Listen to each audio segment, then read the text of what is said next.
Hello and welcome to the Whisky Comedian podcast. My name's Alan Anderson. We're at RockNess 2013 today and we've been joined in the backstage bar by Mr. Jim Jefferies. Hello. How are you, Jim? I'm good. You're good? Yeah, I'm backstage bar, nice tent. So you've if just... anyone wonders what backstage is like at entertainment thing, look at all the pussy around us. Look at how fucking mayhem. Hello pussy serving at the bar. Yeah. I went out with Example last night. It was me and his wife. It was very, very dignified evening. So you just got in last night from LA. How was the flight over? It was alright. You know, I got a business class seat, so it was okay. So I'm not going to bitch and moan that it was long. So it was alright. Right, but you think it's what time of day, Jen? It's about 2 o'clock in the morning for you? Yeah, 2 in the morning, something like 3. At 2, yeah. Actually, I'll tell you exactly. No, it's 6 a.m. 6 because I haven't changed my watch back. 6 a.m. Fantastic. So you just came off stage here at RockNess, doing one of only 2 gigs that you're doing in the UK this year. Yeah. What was it like? It was good. I haven't done a festival for years. I did one in New York a few years back, but I used to do Glastonbury and Reading and Leeds all the time. And I used to be really good at them, but now I get nervous before them because it's also, I've made a fan base, so people who like me come to see me, so there's that element of, I understand that 50% of the people would normally not buy a ticket to see me and they just see me as part of the festival, and so that's a bit more daunting. They're not going to give me a free pass on things like my fans would. Last time we did a festival together, it was the Glasgow Comedy Festival, I think about But that's still people ago. coming to see it, not like a music festival. I know, but what time was it? It was a late night gig you were doing, and you'd done 2 gigs on the one day in Maggie Mays in Glasgow, both of which were sold out. And we'd started off late with the second gig because the first gig... Does this end with me getting drunk? It ends with you getting the rest of the audience drunk. I don't know if you remember. You bought the entire audience a shot for the second gig at the start of the gig. Anyone who thinks I'm a bad guy, they should listen to you right now. I bought a crowd of people shots. That was probably my entire profit margin. It probably was for that weekend, but it was an absolute belter. But what we've got today for you, what we're going to get you to do is we've got some whiskies down here. We've got the big box. Now, can I stipulate that I'm not a whiskey guy? I like Jack Daniels and Coke, but you know, I'm not a big straight spirits guy. I'm a beer, and then when I get full of beer, I move on to vodka and orange, and then when I get full of citrus, I move on to Jack and Coke to sort of end the night out. I've always been a person who mixed my drinks. People say not to do it, but I've never seen the problem. Right. But you had a whiskey last year in Edinburgh. I had one. Well, I can drink whiskey, yeah, but it's not my drink of choice. Right. Well, I think it's better than bourbon. Bourbon does nothing. It's too sweet. Yeah. Well, what we've got for you, we've got we're going to see how you can cope. We've got 3 typically Scottish drinks for you. I've drunken this one. Well, this is the rider that they're actually giving you at the festival. So all the acts at the festival are getting famous grouse. Okay, we've got Ballentine's here, which is a 17-year-old, and 2 years ago this was voted the World Whisky of the Year. Now I ask you this: could you tell the difference if I blind taste tested you? Could you tell which one's which? You can tell. I can tell there's been a good whiskey and a bad whiskey. I can tell there's been a peated whiskey and a sherry whiskey, for example. But if you were to blind test me and have 3 whiskies just random and say identify them, I'd get the right ballpark, but I wouldn't get the exact. Which one's better, this one or this one? Personal taste, the Ballentine's has got a nicer flavour to it, and then we've got this here, which is the Ardbeg Galileo, which won the Scotch Whisky of the Year this year. This comes from Islay, and this was the very last bottle that you could buy from the distillery. Do they have whiskey awards? They do. Is it like the Oscars? Aye, but more so because hammered. Absolutely, yeah. Like the red carpet, just when you come back, is just covered in puke and just fucking blood from where someone's punched their wife. No, because it tends to be that the people who make the whiskey are really serious old men who live in the Highlands of Scotland. So there's a lot of all right, I know. Right. So what we're going to do, we're going to start you off with the Galileo, and then we're going to get you to try some very, very Scottish drink as well. We've got the Irn Bru there for you. One Irn Bru a year. A lot of people don't know this. Irn Bru sells better here than Coca-Cola. Is that still the case, or is that just the lie that people say? It was definitely the case about 2-3 years ago, but I don't know if it's still. It's the only place on earth where Coca-Cola is at #1. Interesting fact. Best hangover cure in the world. You should watch my Coca-Cola podcast.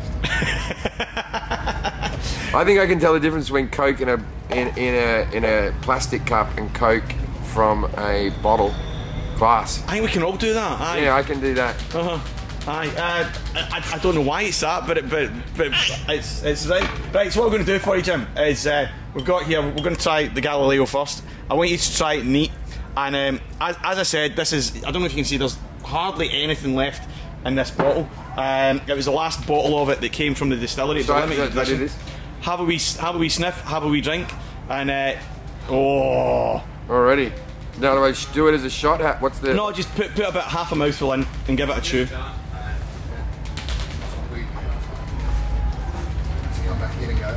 Okay, it was good. Do you like it? Yeah. Yeah.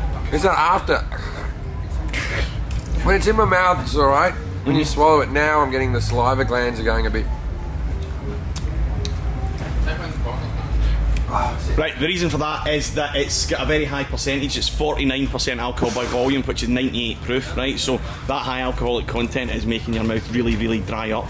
But did you get the smoke and the peat? Yes, I can. Off of it? I can smell it. I can taste the smoke. Yes. Right. When you suck in air. Yes, I can. I'm not trying to be pretentious, but I can. Yeah. Good. Well, it's one of the most peaty whiskies. Now, what we're going to do? There's going to be people out there who are going to absolutely fucking hate what's just now, about when you to mean happen peated, here. what does that mean? Right, peated is what they do is when you're making whiskey, you're using barley to make the whiskey, and to dry the barley, they will put it over a smoky fire. So the smoke from the peat goes up, perforates through the barley, it roasts the barley, but it also adds this flavour to it. Whereas Irish whiskies, they will just roast the barley on hot air, which is good. Irish, eh? Aye. They don't put effort in. The lightweights, aye. Right. Terrible thing we're going to do. Oops, I missed. Right, we're going to add some some Irn Bru to it, right? Right. Have a swally. Is that the best whiskey and Irn Bru you've ever had? It's the only whiskey and Irn Bru I've ever had. It actually goes alright together. But isn't it just weird that in society we want to get so drunk that we have to put two things together to mask each other? It's like the times that I go through patches of not drinking for months on end, and then I go heavily. I'm the type of alcoholic that I go back and forth, and unapologetically either. I just like to have some time off and some time on. And whenever you go off, I like pineapple juice. So whenever you go off drinking, you'll be out with guys drinking, and then like my mate will be like, I'll go, I have a pineapple juice, but then everyone will buy you a pineapple juice. And what people don't realise is that if I was at home, I wouldn't have 10 pineapple juices in a night. I'd have 2, maybe. But it just proves that no one really wants to have 15 drinks. They want to get fucked up. No one's like, I have to taste that again. Give me another taste of it. I kept thinking, it's not Moorish in the same way Coke is. Talking about cocaine, kids.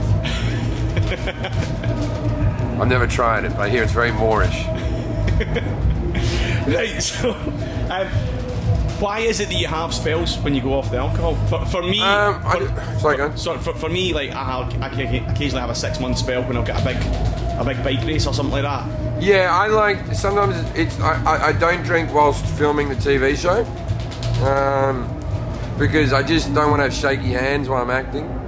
I don't drink if I feel there's a career thing that I have to focus on, and then I also don't drink if I feel my health has been waning and I feel a little bit shitty and I feel like, all right, enough's enough, because when I do it pretty hard. I don't think well, some other people might say I'm lying here, but I'm not an angry drunk. I am the type of guy that will get my cock out though. Like I'm an embarrassing drunk. Like I'll lick like a friend's face or something, but I've never gotten into a fight or had any aggression problems with it or anything. I'm an overly happy drunk to the extent that I'll be annoying. I'm an annoying drunk. The night of that famous YouTube fight at the Comedy Store, were you drunk that night? No, I was sober. I was probably had plans of getting drunk. That was the early show. I'd only arrived at the club 20 minutes earlier. I couldn't have even gotten drunk by then. I still did the late show with a fucking lump in the back of my head. I'll tell you something funny about that incident. Just 3 days ago, in what town was I in? Oh, I was in LA. Me and the girlfriend on the couch. I'm channel flicking. It's on CNN News. I'm one of those when crowds attack. If you're ever at a baseball game and this happens, and like there's a brawl in a stadium, if you're ever in a movie cinema and this happens, or if you're ever in a comedy club and then there's me getting punched, and they did a whole bit on it, and then at the end the lady goes, But he goes, so maybe the next time you go to a baseball game, a movie, or a comedy show, it might be safer to stay at home. I was like, cool. I didn't know. Fucking, obviously the Comedy Store owns that and sold the footage. I didn't even know it was on American TV. How frequent do people bring it up? Oh, I get it brought up to me about once every couple of days, you know. And I never not get asked about it. It doesn't bother me. The only time it bothers me is when people, and it happens more here, people assume that that's how my career was made. But I already was doing solo tours before that. You already know, you booked me for festivals and stuff. I was already selling tickets before that. It did give me a boost. But in America, no one even watched it really. It didn't even really, wasn't a hit on the internet. And so it never helped with my American career. But a lot of people were like, oh, well, you were lucky. You got punched in the head. I'm like, no, I don't. I wouldn't say you get lucky. I think it was the year that drinking instance we talked about in Maggie Mays. That was a couple of weeks after it had happened. And we still had we sold out a show. And we then we put on another show on the same night in the same venue. We sold that one out again, and then 6 months later the next festival came around, and we knew that we had already in Glasgow. There was already 600-700 people who wanted to come and see you, so we put you on at the Barrowlands, and that was the Barrowlands. That was a fucking wild gig. What are we trying next? Right, what we've got now is we've got Ballentine's for you, which was the World Whisky of the Year 2 years ago. This is the biggest, or Ballentine's Ordinary Blend is the biggest selling Scotch. Is it the guy from Shark's Tank? From what? Not from Dragon's Den? No, it's not. No. In America, they call it Shark's Tank. Right, Duncan, he's Ballentine. Oh, right. I thought it was Duncan Ballentine's. So. No, I know who you're meaning now. So at Ballentine's, it's a 17-year-old blended whiskey. Oh, that face just says it all. It's like medicine, this stuff. Are there literally people who sit at home, like, just, I'm going to drink this like this? Absolutely. For pleasure? I'm one of those people.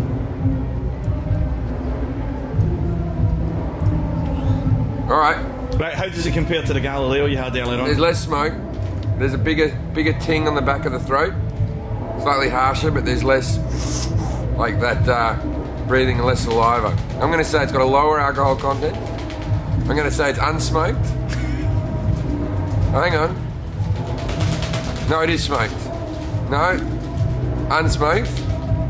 And it's easier to drink than the other one. But it's probably not as tasty. Right, the reason why we're going smoked as well as unsmoked is because it's a blend, so it's got lots and lots of different whiskies from lots of different distilleries in it, so it'll be a certain percentage of it which was smoked, a certain percentage of it which was unsmoked, but it's still a bloody good whiskey. Right, so we'll do the horrible thing and we'll add some Irn Bru to it. Delightful with Irn Bru. You can put Irn Bru in anything, and you're onto a winner. Right, we're getting a. We're getting a. What did you get there? What food We've got the food has arrived. Proper so food. What we're going to do is we're going to have the proper food, and we're going to say thank you very much to Jim. Jim, what's up next? Just if you're in America, watch Legit on FX. Simple you're saying what's up next here at the festival? Whatever. No, in America. Was that a plug? No, that was a plug for you. Big show, Carnegie Hall, November 9th. Come to that one. Excellent. Yeah. Right. This has been the Whisky Comedian Podcast. I'm Alan Anderson. We're at RockNess 2013. We're all a bit tired. We're all a bit hungover, and it's very, very sunny outside, and we're all a bit hungry. If you want to know more, go to whiskycomedian.com, or you can go to jimjefferies.com. Is that right? Yeah, or just Jim Jefferies is my Twitter handle. Right. Okay. I'm Alan. He's Jim. Thank you very much. We're going to eat some food. Take care. Bye bye. All right.